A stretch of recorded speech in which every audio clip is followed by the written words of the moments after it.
البدع والأهواء، أهل البدع العقائدية وأهل البدع السياسية.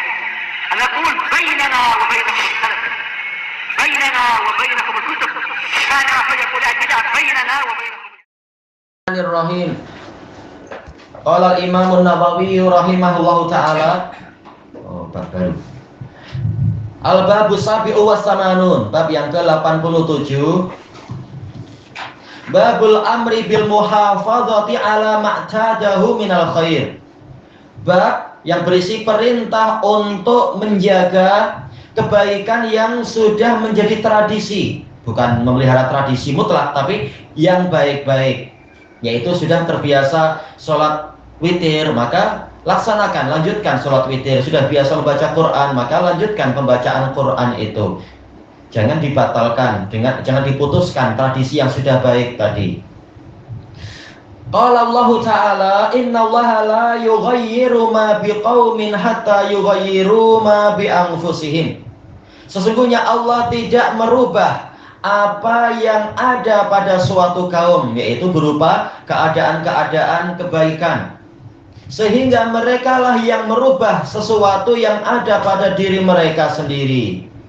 Disebutkan oleh Imam At-Tabari rahimahullahu taala, makna dari ayat ini, ma di sini maksudnya adalah yaitu berupa kenikmatan dan rezeki dan sebagainya. Allah tidak merubah kenikmatan yang telah ada pada suatu kaum, tidak merubah rezeki-rezeki yang ada pada mereka, sehingga merekalah yang merubah apa yang ada apa yang ada pada diri mereka sendiri, yaitu dengan menjalankan kemaksiatan-kemaksiatan, kekufuran dan seterusnya. Tatkala mereka maksiat, maka keberkahan menjadi menghilang dan rezeki-rezeki juga menghilang. Demikian pula tatkala mereka kufur, yang mereka menukar kenikmatan Allah dengan kekufuran, maka berubahlah negeri mereka itu menjadi negeri yang penuh dengan ketakutan dan kelaparan. Ini sebagaimana di dalam firman Allah Ta'ala dalam ayat yang lain, dzalika bi anna Allah lam yakum mughayyiran ni'matan an'amaha ala qaumin hatta yughayyiru ma bi anfusihim. Nah, ayat yang tadi, ayat Al-Anfal menjelaskan ayat Ar-Ra'd. Ma di situ maksudnya adalah kenikmatan-kenikmatan.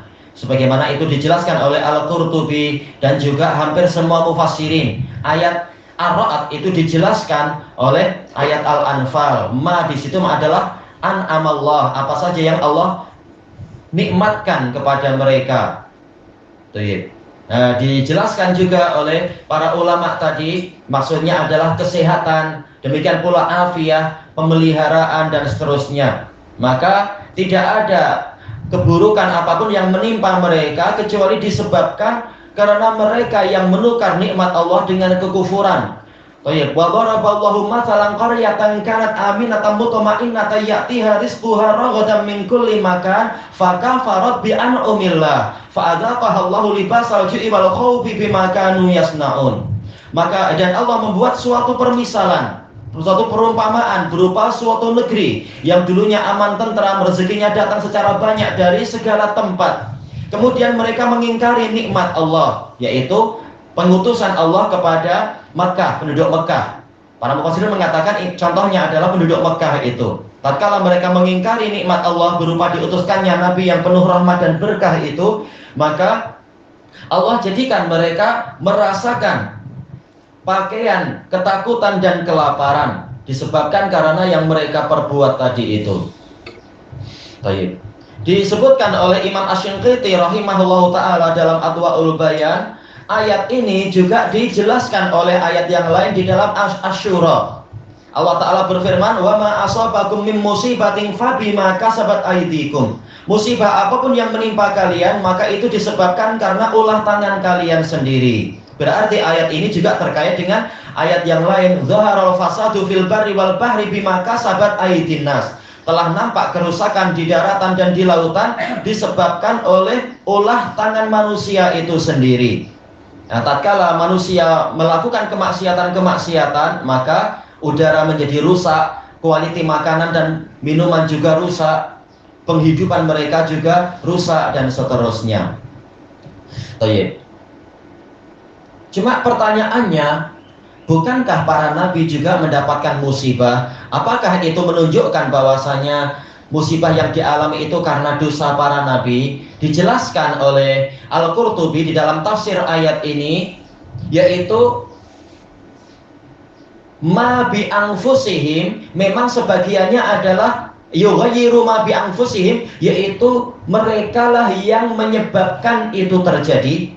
Yang kedua, yaitu perkara ini disebabkan oleh orang-orang yang di sekeliling mereka. Contohnya adalah peristiwa perang Uhud. Semula mereka mendapatkan kemenangan pada paruh pertempuran pertama di awal-awal itu. Walaupun jumlahnya kurang dari sepertiga musuh, mereka menang. Tapi tatkala para pasukan pemanah di atas Jabal Rumah itu merubah nikmat Allah dengan kemaksiatan, walaupun bukan semua, tapi memang hampir semua sih ya. Dari 50 hanya 10 yang bertahan dengan komandannya, 40 turun ke bawah karena ghanimah itu. Nah, tatkala mereka merubah ketaatan menjadi kemaksiatan, maka Allah pun merubah kemenangan yang manis tadi menjadi kekalahan yang sangat pahit. Nabi sampai terluka, bukan karena Nabi berdosa, bukan karena Nabi yang maksiat, tetapi karena di sekeliling beliau. Dan hikmahnya adalah untuk menambah pahala Nabi, meningkatkan derajat Nabi, dan menjadi contoh ketika mengalami musibah apa yang Nabi lakukan. Baik. Adapun secara umum untuk yang bukan Nabi, memang rata-rata kita tak mungkin lepas dari dosa, maka musibah yang kita alami sebagian besarnya adalah karena kesalahan kita sendiri. Lalu Al-Qurtubi menyebutkan sabda Nabi SAW tatkala beliau ditanya, Ummu Habibah kah yang bertanya, ana terlupakan ya. Ya Rasulullah, anahliku wa fina sholihun. Wahai Rasulullah, apakah kita akan binasa sementara di tengah-tengah kita masih banyak orang-orang soleh? Beliau mengatakan, na'am idza kathural khabath. Iya, apabila kebusukan sudah banyak. Walaupun yang berbuat busuk bukan orang-orang soleh, tapi jelas tetap di suatu kampung orang soleh itu jumlahnya tetap sedikit dibanding orang yang tidak soleh. Nah, tatkala kemaksiatan merata, ya memang akhirnya hukuman juga merata, orang soleh juga kena. Itu orang soleh yang Nabi sebutkan, apalagi orang-orang macam kita, amar ma'ruf nahi mungkar aja sudah sangat kurang, dan seterusnya. Seringkali kita malu untuk nahi mungkar bahkan pada kerabat-kerabat sendiri. Ya, jangan heran apabila kita juga dicuci dengan sebab dosa kita. Kita semua mengakui kita serba kurang, serba malu, serba lemah hati, tak sedap hati untuk mengingkari, sehingga ya kita tetap punya andil di dalam kemungkaran tadi. Berarti kata Imam As-Sa'di, dari ayat ini ada mafhum mukhalafah. Tatkala ayatnya bersifat umum walaupun sebabnya itu terkait dengan kemaksiatan, maka lafaz yang umum ini menunjukkan dia memiliki makna yang umum. Makna yang umum berarti apa? Mafhum mukhalafah juga masuk di situ.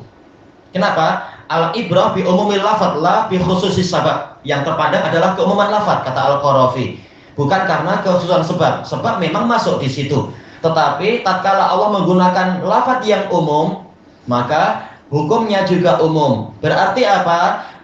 Apabila seseorang itu merubah kemaksiatan menjadi ketaatan, semula dia maksiat, semula dia kufur, kemudian dia memilih untuk masuk Islam, maka Allah juga akan merubah kesialan-kesialan dia menjadi keberuntungan, merubah berbagai nikmah, hukuman-hukuman menjadi nikmah, menjadi banyak kenikmatan dan seterusnya. Sebagaimana itu juga diceritakan oleh para mu'allaf yang jujur masuk Islam, bukan masuk Islam cuma main-main. Nah, mereka cerita pengalaman dulu begini, sekarang kehidupan kami jadi semakin bagus dan seterusnya. Demikian pula orang yang selama ini jauh dari Allah, tidak mau sholat dan seterusnya, niaga pun hanya dapat sekian. Tapi tatkala dia sadar, kemudian dia rajin sholat, waktunya sholat, walaupun tutup kedai, tahu-tahu hidupnya semakin bagus, rezeki datang dari arah yang tidak disangka-sangka dan seterusnya. Jadi ayat ini memiliki mafhum mukhalafah karena lafaznya umum, ma di situ. Ada ma, ini bersifat umum, sesuatu. Ilahuna wallahu a'lam.